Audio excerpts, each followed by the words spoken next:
before about 5 years ago, our skies were typically blue, and now you see it's covered with lines and haze. We began to eventually test to see if in fact there was credence to what we were seeing. And from the first test in precipitation in spring of '06 that tested 7 parts per billion, we've since had tests that have escalated as high as 3,450 parts per billion. That's a 50,000% increase in aluminum.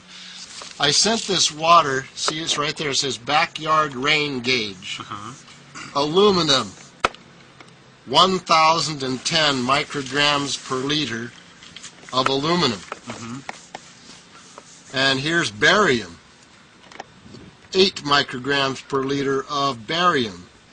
And this is from the labs up in Redding, California. This is a certified government report. And here's what normal is. I asked them what would be normal. 0.5 would be normal. For aluminum? For aluminum. And the maximum allowed in drinking water, they said 50 micrograms per liter. And government action required at 1,000. Well, we're over 1,000. We're so far off the scales for toxicity in aluminum that it appears to be affecting the flora greatly. Our grass is about 1/3 its height that it was only a few years ago. A 35-year forestry biologist has done 50 pH tests. The rain across the board, every single test was 10 times or more alkaline than it should be. Even if you say, well, very poor stream, we might have gotten only 300. But even so, there's only 30 bugs here. And the same stream you're looking at about 1,000, how many years ago were you finding it? About 20 years ago, this had about 1,000.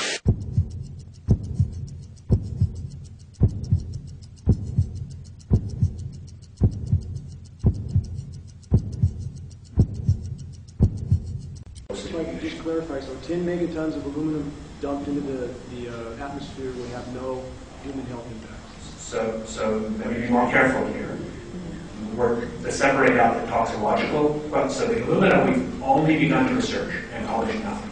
This is a very delicate moment for the powers that be, because they're taking a covered-up operation like the tropospheric aerosol program, or Chemtrails, Project Icarus, whatever. It's had many names over the years.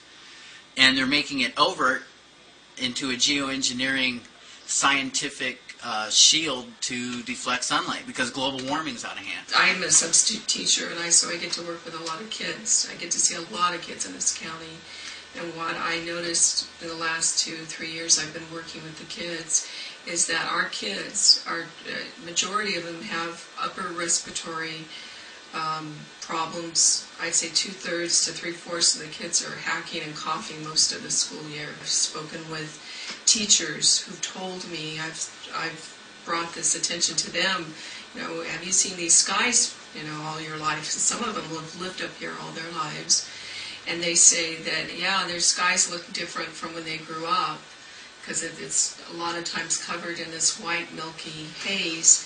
But they also have told me that they notice the kids, that the attention deficit, the attention span of the kids, it's their lives as teachers have become so much more difficult. And again, many times at night as the sun starts to set and there's huge banks of this aircraft disbursement, it literally looks like there's forest fires burning across the mountains, because it's a very dirty color. It's not a white cloud or a natural sunset by any means. It looks like there's some sort of massive industrial activity or forest fires burning over there. And we see that typically every night. When you get 50 fish and maybe only 1 or 2 got a bug inside them, normally the trout stomachs are crammed with food. There was mason jars, and they were brand new, sterilized, and that's what we catch the rain in. And then there was a HEPA filter that we tested the air with. Okay, so you caught rain and then you basically filtered air. What did you find? Aluminum and barium.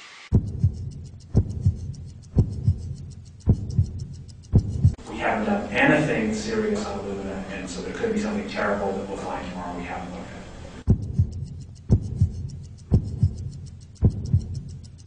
You may remember the 8,000 dry lightning strikes that occurred in June of 2008. Yes. You may remember that.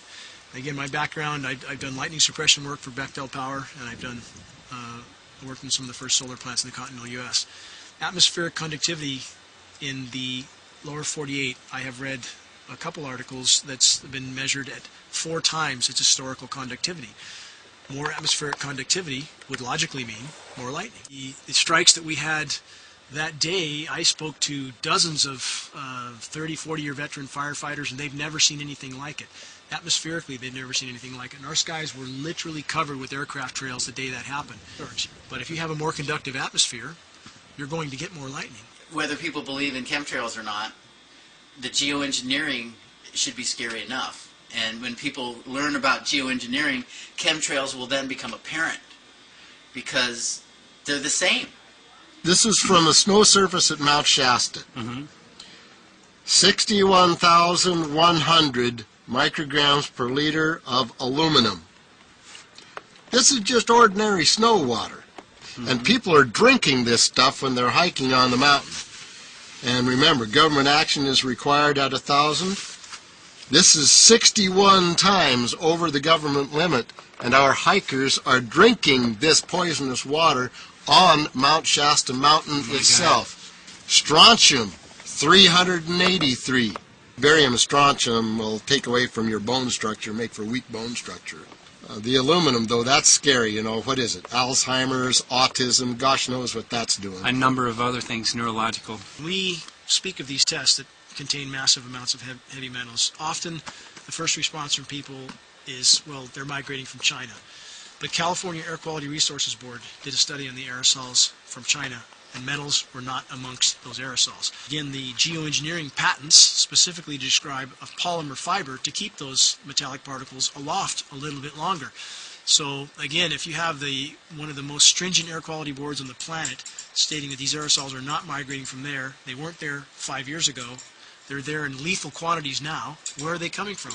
Is that where they're coming from? You know, these aircraft you see laying these trails down, again, all I can say for sure is that the metals we're seeing match the patents exactly, and the patents match what we see above us exactly in the scope of creating artificial clouds. So we can only conclude this is the source of these metals.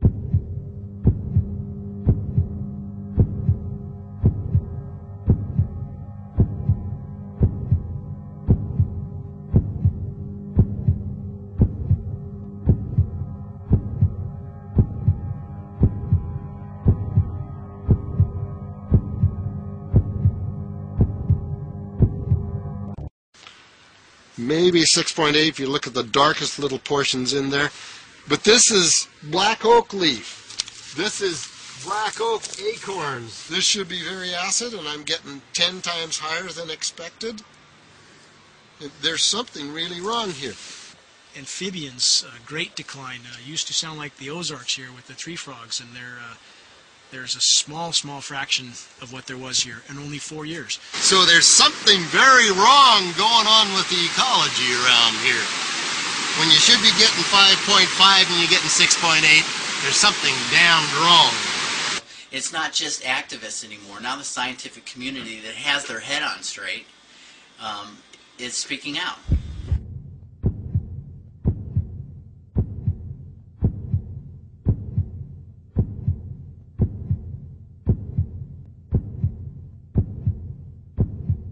I would be willing to more or less kill 18 Mississippians to save 1,800 New Orleanians.